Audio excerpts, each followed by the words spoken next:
Good evening and thanks for joining us. This is NTD Business and I'm Paul Graney. Less than a week to go until the election, Trump and Biden exchange words on Biden's energy plan. We'll also look at how many people have already voted.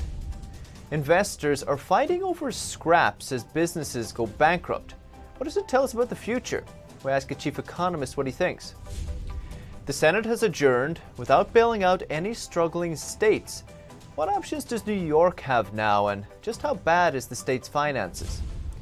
And Facebook tries to stop a university from tracking political advertising on its platform. It's threatened action if the college doesn't cancel the project. Just 6 days until Election Day, one turnout tracker says over 65 million Americans have already cast their votes. That's nearly 47% of the total votes counted in the 2016 election. President Trump hits Michigan and Wisconsin today, and Biden is in Georgia, a traditionally Republican stronghold. On Monday, at the key battleground state of Pennsylvania, Biden tried to clarify his position on fracking. But Trump doubled down on claims that the former vice president wants to abolish the entire U.S. oil industry. At a campaign rally in Pennsylvania on Monday, President Trump said he wanted to focus on Joe Biden's energy policy. Last week, sleepy Joe Biden made perhaps the most shocking admission ever uttered in the history of presidential debates. Joe Biden confirmed his plan to abolish the entire U.S. oil industry. That means no fracking, no jobs, no energy for Pennsylvania families. During their last debate, Trump repeatedly asked Biden if he would close down the oil industry. Biden said he would transition from the oil industry and replace it with renewable energy over time. Biden and his campaign have since tried to clarify his position. Democrat aides released a statement after last week's debate. It said Biden plans to phase out taxpayer subsidies for fossil fuel companies, not abolish the industry. Biden also said he doesn't intend to ban fracking, only put a halt to new drilling leases on federal land. I'm not shutting down oil fields. I'm not eliminating fracking. I'm investing in clean energy, and we're going to make sure that we don't continue to subsidize the oil companies. There's two estimates. They get somewhere between $25 billion and $40 billion in subsidies. That money should go in to making sure we do a lot of other good things.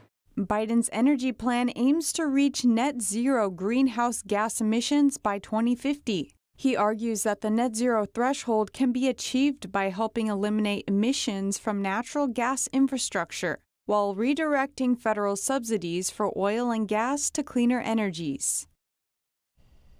And Facebook is threatening to take action against a New York University project called Ad Observer.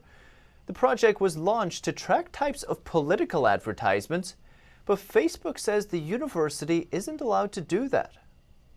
A Facebook executive sent a letter on October 16th to NYU researchers saying they must delete data they have taken from Facebook's platform.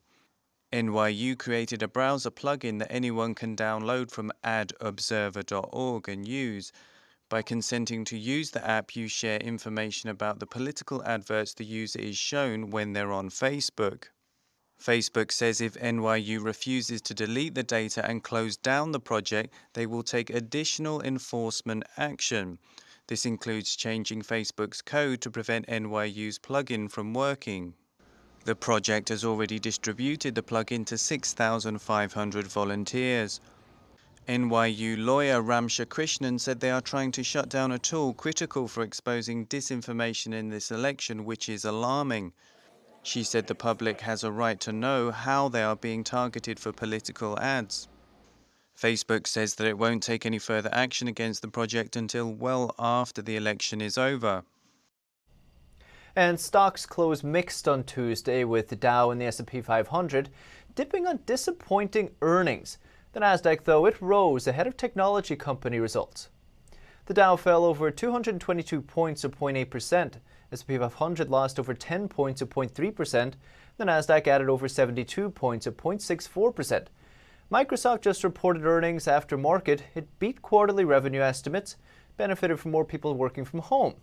On the economic data front, an indicator for business spending plans rose to a 6-year high last Monday, but other data shows consumer confidence did dip this month. And the Senate is now adjourned.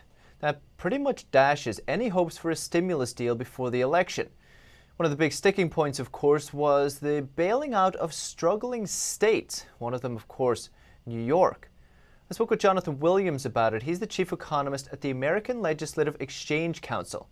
I asked him just how bad New York's finances are. New York's economic outlook ranks dead last in America at 50th out of 50 in our annual Rich States, Poor States report. And in 13 years of putting together this research with Art Laffer and Steve Moore, New York has come in 50th nearly every single year. It was surpassed one year by Bernie Sanders' Vermont, but New York otherwise has been at 49th or 50th for economic outlook. And if this were a business, of course, I don't know if you could stay bottom of the pile for so many years. How have New York been able to keep going? Well, they've racked up their credit card pretty significantly, unfortunately. Whether you look at overall state debt, which we look at in Rich States, Poor States, one of the highest debt service costs in America, massive unfunded pension liabilities, healthcare liabilities, and they've really done I guess you could say, a good job at kicking the can down the road, unfortunately, when it comes to taxpayers.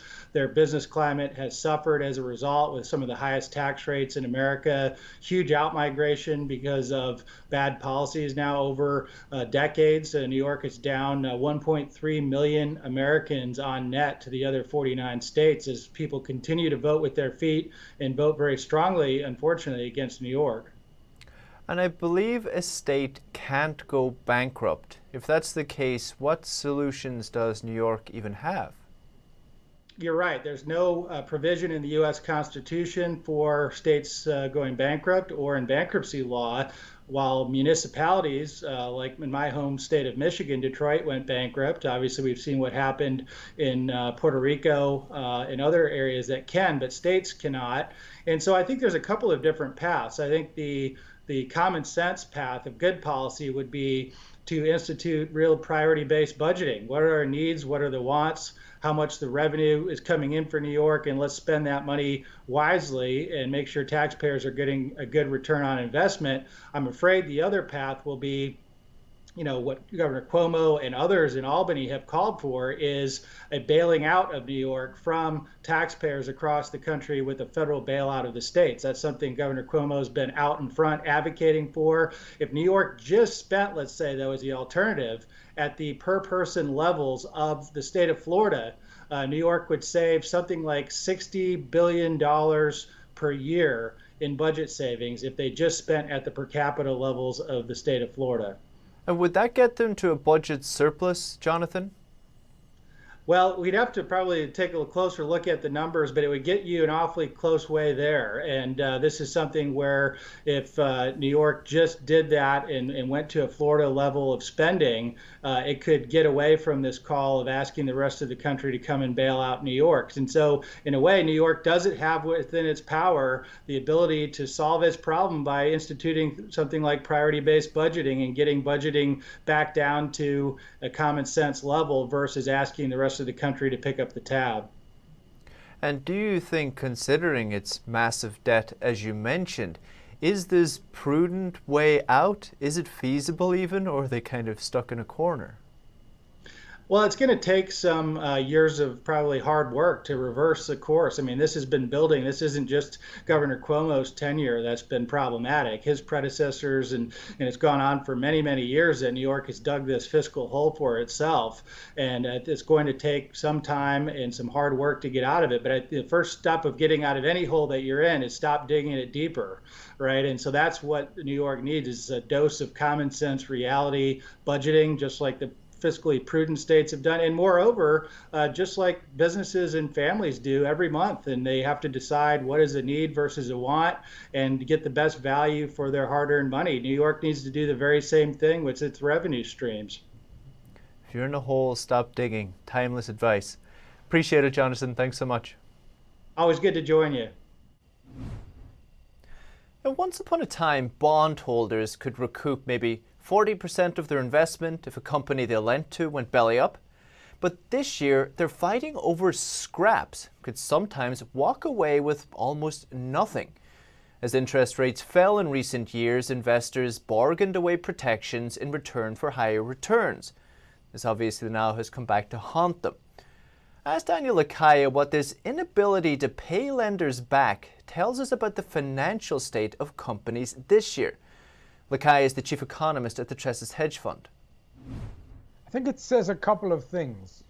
Usually, what you see in an environment of crisis is that obviously the value of assets falls, no?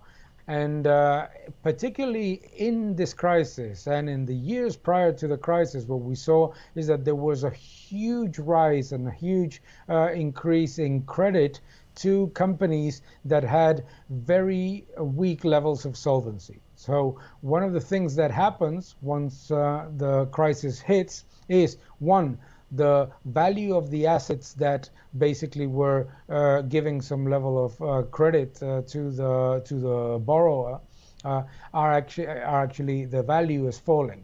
And second, that the cash flow of the company that was receiving that credit is actually much worse than was initially estimated. This tends to happen fundamentally, for example, in very cyclical companies, energy, etc.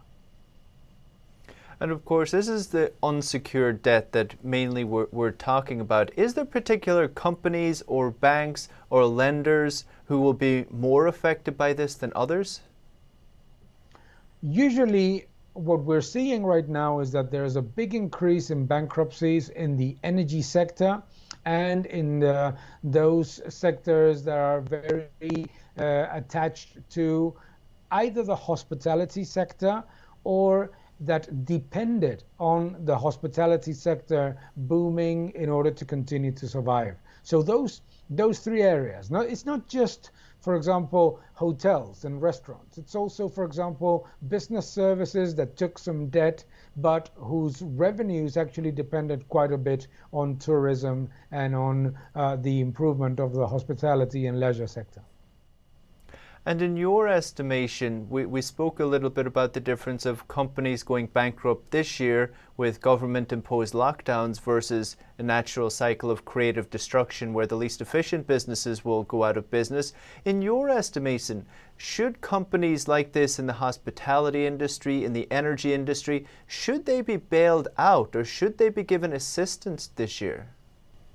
I think that there would be at least some level of understanding that many of these companies are falling not because they took the wrong strategy or because they made mistakes in terms of their business, but because of the lockdowns and the impact of the subsequent COVID-19 restrictions. So what would help certainly would be an exoneration of taxes on the sectors that have been most hit by the pandemic, so that at least their working capital does not build and create a bankruptcy situation that is not due to their fault.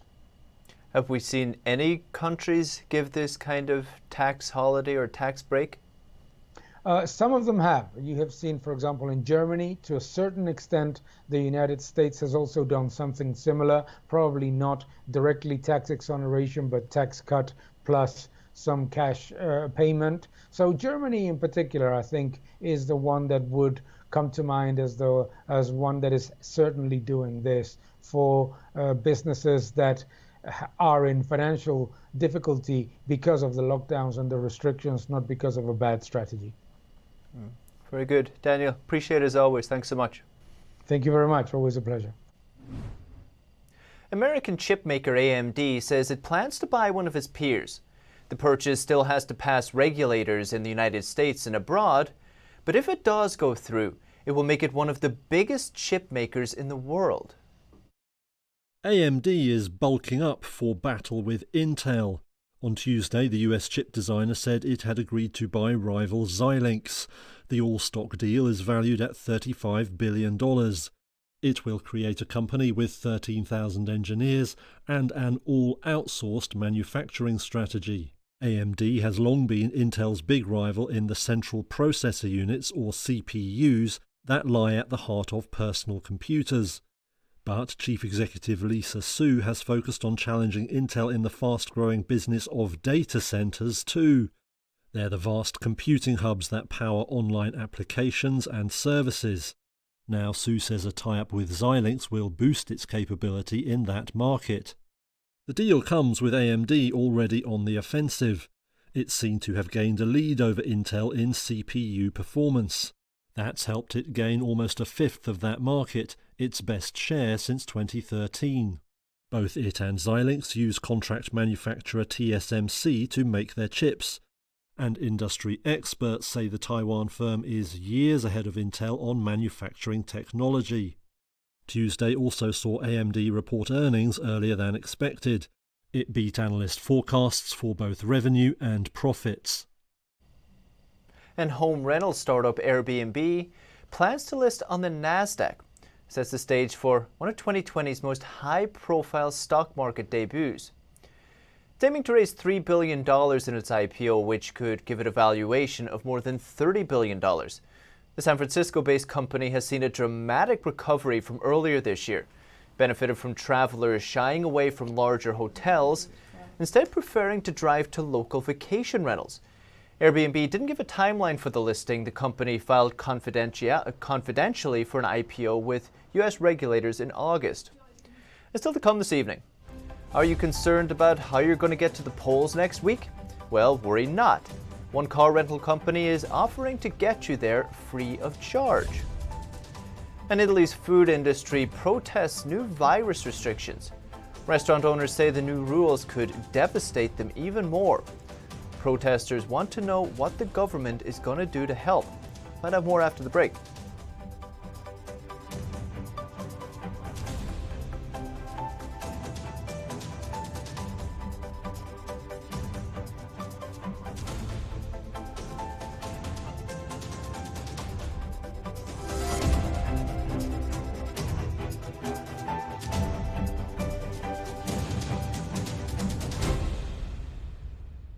Welcome back. Hertz wants to get you to the polls this election season. The rental car company says on November 2nd or 3rd, it will give away one free day when customers reserve a car for 2 days. The company says it will make it easier for people to perform their civic duty.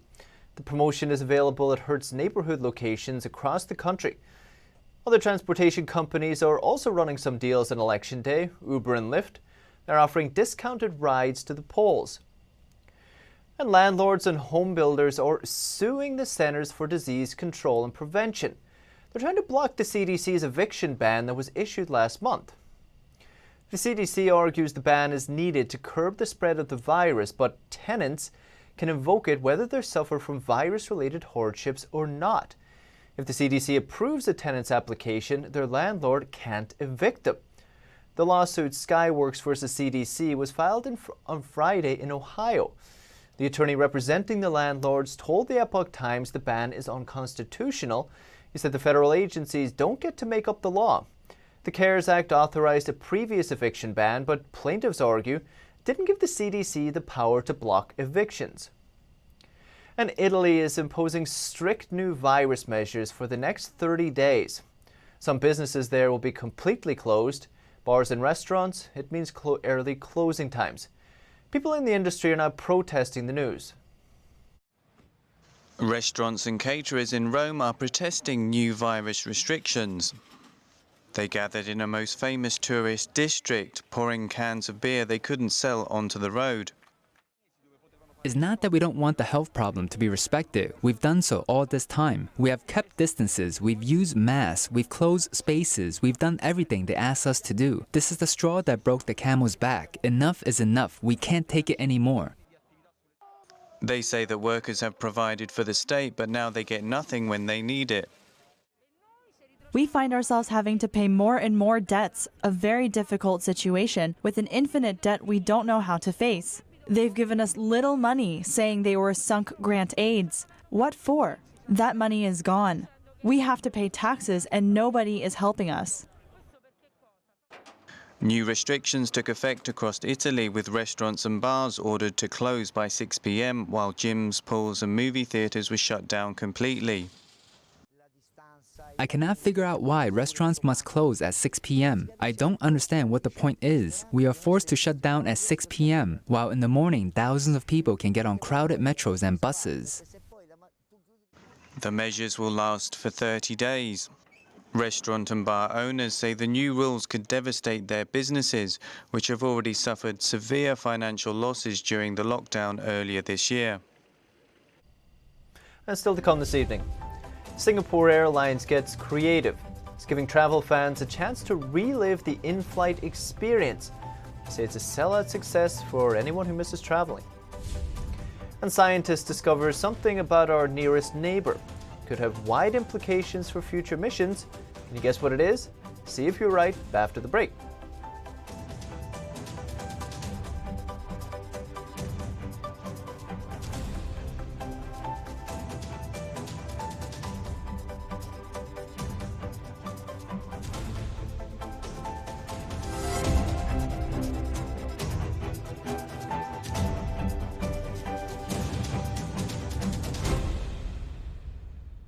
Welcome back.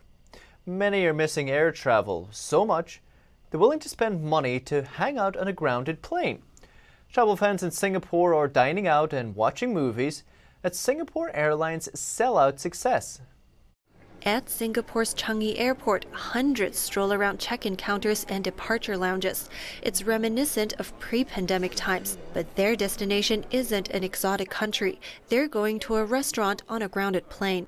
My expectation is actually maybe if we really like going to a restaurant, because if we are not traveling at all, I feel like I'm really traveling. People are paying between about $40 to $470 for an onboard meal and movie experience. Over 900 seats sold out within 30 minutes. We come here to support Singapore Airlines because we have been very good to us in the past. Now that we cannot travel, we would like to show our appreciation. One key attraction, passengers can now tour the cockpit. Talk to the crew, we talk to the captain. It's something that we travel, we see them, but we do not really try to interact with them. So this time it was really very, very powerful and very nice. The flight crew enjoys it too. Nearly 200 staff volunteered to help out with the event.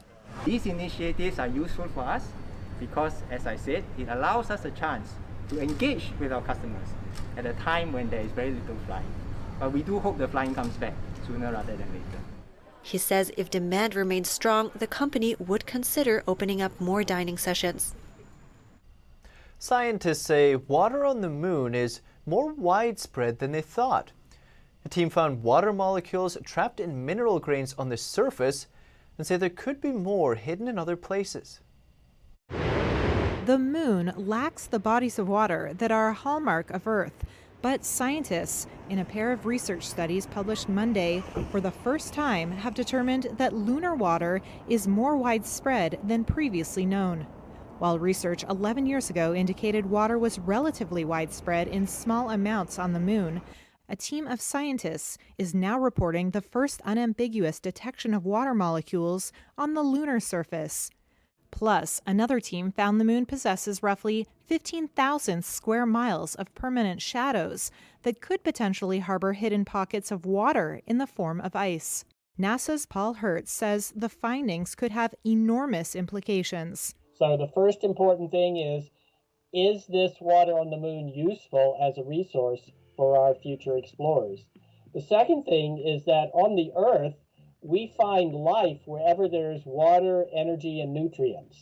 So when we look for life away from the Earth, elsewhere in our solar system or on planets around other stars, one of the easiest things we can look for first is the presence of water.